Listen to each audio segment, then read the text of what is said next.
د ګردې د تیږې د جوړېدو لاملونه. یو مهم عامل په ادرار کې د کلسیم د ډېر مقدار اطراح ده یا د پاراتایروید غدې په فعالیت کې چې د کلسیم کنټرول دنده په غاړه لري د اخلال رامنځته کېدل وي او یا هم په ډېره اندازه د کلسیم مصرف. د نقرس مرض چې اسیدو یوریکي تیږې رامنځته کوي. د ادرار بندېدل چې هغه په هر دلیل وي. د اوبو د کم څښلو یا ګرمي هوا له امله د ادرار د حجم کمیدل، غیر متناسب غذایی رژیم د مثال په ډول د کلسیم لرونکو سبو ډیر خوړل، د ګردې د تیږو کورنۍ سابقه، په هر دلیل په بستر کې د ډیر وخت لپاره پاتې کېدل او د حرکت کموالی، د شرابو او الکولي موادو ډیر مصرف، د ګردې په تیږو د نه اخته کېدو لپاره څو لارې چارې. د ورځې باید کابو 3 لیټره اوبه وڅښل شي. ډاکټران خالص اوبو ته ترجیح ورکوي.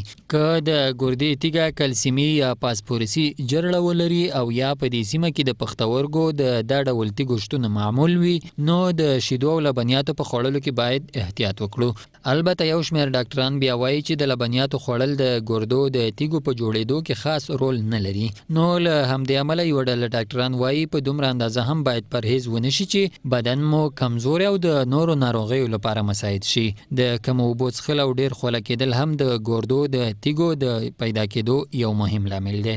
د تحرک او خوځښت نشوالی که له یوې خوا په خپله د ګردې د تیږو د جوړېدو لامل کېږي، له بلې خوا د هډوکو کلسیم هم په دې وخت کې وینې ته ځي او اطراح کېږي چې په ادرار کې د کلسیم مقدار ډېرېږي.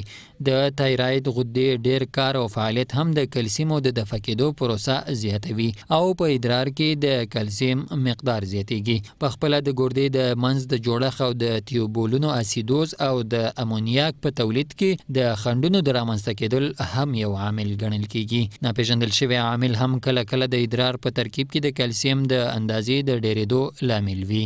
د مالګې زیات استعمال او د ټینګ چای څښل هم یو عامل دی. یو شمېر تیږې اکزالاتي سرچینه لري او هغه خواړه چې د اکزالاتو ډېر مقدار لري د دا ډول تیږو عامل وي.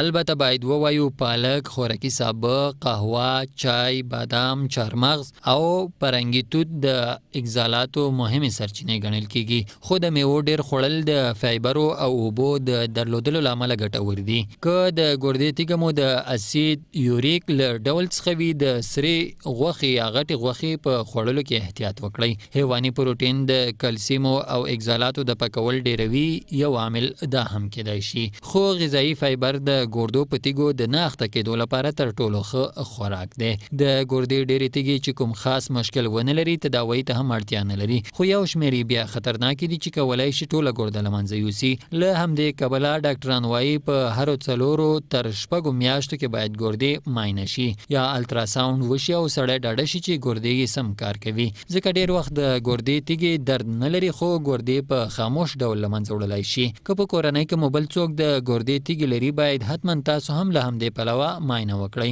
که ادرار مو غیر عادي رنګ، بوی، سوزش یا درد ولري او زر ادرار ته اړتیا پیدا کوي، د ګردې په ناحیه کې درد لرئ، که د نامعلوم علت له کبله تبه لرئ، ګردې هم باید چک شي.